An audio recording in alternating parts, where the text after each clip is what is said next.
So this is the 8th lecture series from Public Management. Today we're going to be looking at project delivery and cross-functional management. So project delivery is a management style that's been used in increasing amounts in different governmental and, well, private and nonprofit organizations. So the types of key points we're going to be looking at are, first of all, we're going to go back and basically think more systematically about different concepts associated with managerial coordination and control, which turn out to be the sort of two fundamental problems of management. We're going to be thinking also in detail about concepts, processes, and structures that get associated with project management, and thinking about how some of the work we've already done with cross-functional organizational structure are sort of impediments, but basically how these can get in the way of various management objectives, and also different types of features that can actually increase the potential success of different outcomes that you might be interested in. So the first thing we want to do is think a little bit about management as, in essence, being different systems of coordination and control. And so in this, we're going to be looking back at some of again, calling back on Mintzberg as usual, but also some work by Simons on the levers of control. So this is a pretty classic work in management studies. And you'll see that we take sort of an adaptation of it to fit into our way of thinking.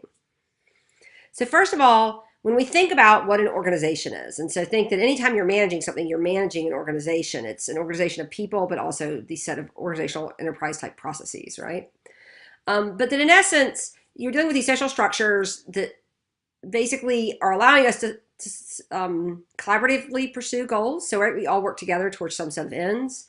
And so to that extent, what we find is that all organizations tend to confront similar issues. Now you can think about like defining goals, inducing contributions, procuring resources, having some sort of transformation function, right? The sort of selection and training of human resources, responding to the environment. Now all this should start to sound very familiar because it's sort of the same type of refrain when we talk about even say the functional breakdown of work in an organization tends to follow these types of categories. But the one that I really want to think about today is the issue of control and coordination of activity. Because as a manager, part of what you're trying to do is there's a set of stakeholders or actors.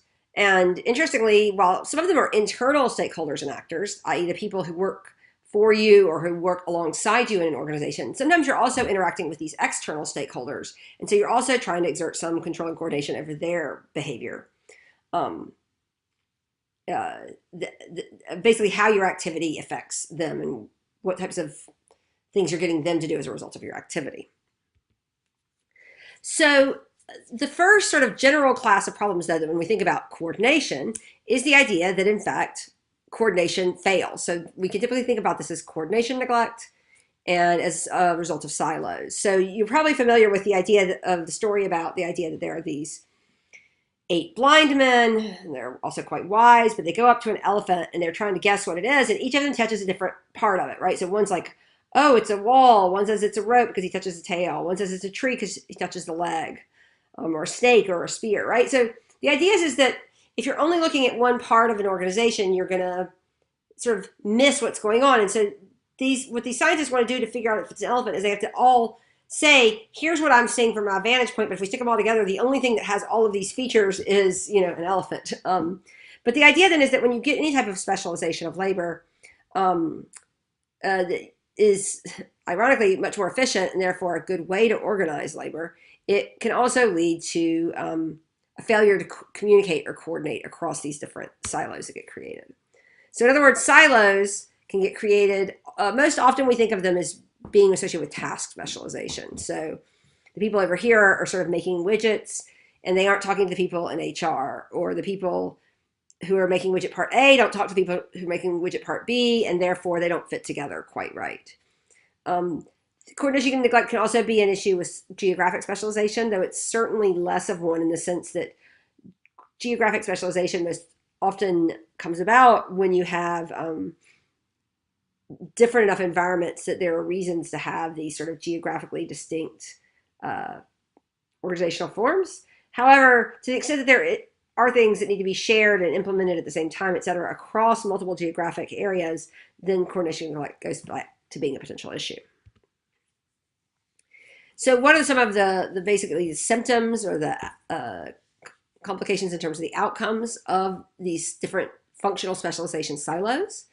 There tends to be a decent amount of misunderstanding and distrust simply because the people who are on one side of it can't always talk to the people on the other side of the silo. So there are people over here in accounting. They're trying to get people in the operating core to fill in the correct forms, and they don't understand them and don't seem to really care about them. And meanwhile, the people who are have a specialized knowledge might be saying something like, "Well, you just fill in the A496 form with your EID," and someone's like, "What's the AI?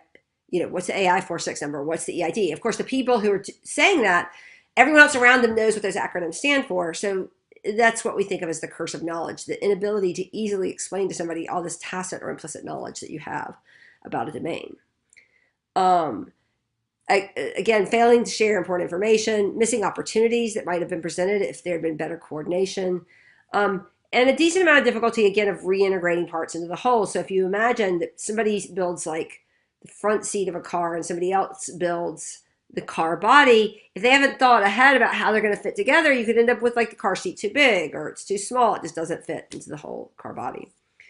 And another big complication of siloing, particularly along functional lines, is that you tend to have more difficulty innovating because innovations tend to come from intersections instead of from unitary departments or divisions.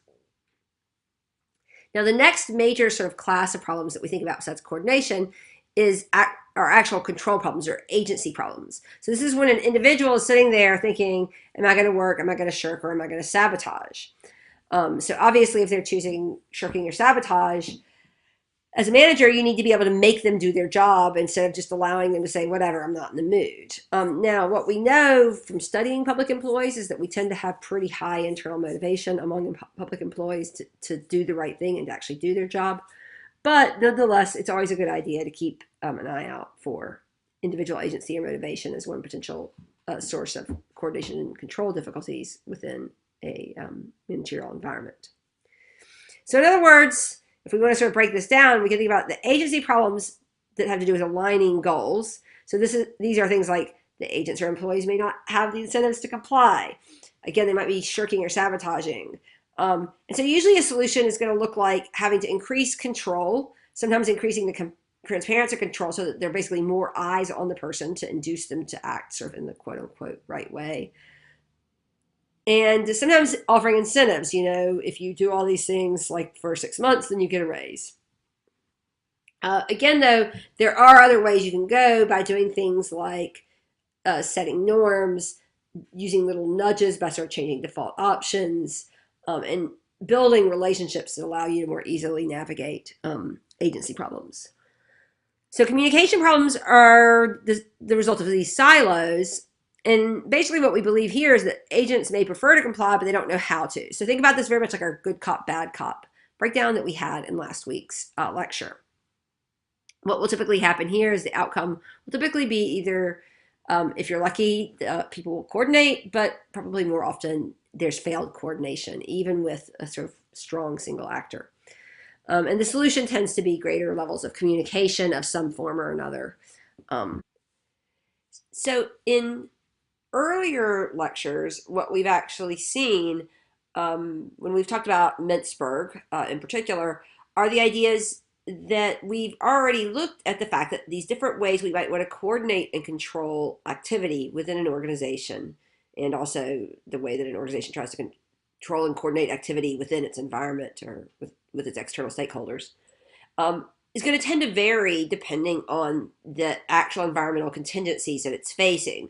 So we might be sometimes using things like a direct supervision, while in other cases we might be using performance management like standardizing outputs or skills in a more simple and less complex, less dynamic environment. So that's something to keep in mind, is that, again, we've been thinking about coordination and control along. It's just now we want to sort of think more explicitly about the ways that we coordinate and control activity. So just to take a second then and think, even though we haven't been always focusing on the idea that what we're doing is coordinating and controlling, have we seen these organizational features and systems before related to coordination and control? And hopefully you'll be able to bring a few quite in mind, you might want to just sit there for a minute, pause the video, and brainstorm. Once you've done that, though, you can proceed on. And what you'll notice is that there are actually quite a few that we've been looking at. So what I've done here is I've gone back through and listed some of the different types of coordination and control mechanisms that we've encountered via Mintzberg and other types of discussions, but am linking them up to this four-way breakdown of that is drawn from Powers research on the different ways we might try to coordinate and control. So again, this is, in some ways, you could say this isn't quite the Mintzberg prototype, though it's sort of relevant that different of the Mintzberg prototypes put different emphases on, say, the beliefs and skills, which is a more internalization of control, and also resource allocation, which tends to, in essence, limit what people can do based and sort of uses a carrot and stick type of control. Tends to focus more on the internal. The beliefs and skills are, like, for example, much more in the professional bureaucracy realm, and to some extent, anything that involves a lot of in-house training. When you talk about policy, standard operating procedures, we're typically looking more at the types of things that are going to be used in, say, machine bureaucracy, though, again, they can be, standards can be set in professional environments, right? So these same types of ways that we try to control behavior and coordinate behavior also as a manager, they can really, they can be found in any of the different Mintzberg prototypes. So there's also monitoring and enforcement, tends to be things like reporting, corrective action, managerial information systems, which is something we've looked at extensively, sort of let the computer solve our problem, right? In many of the cases we've looked at so far. So with reporting and corrective action, right, we looked at that extensively in the errors week.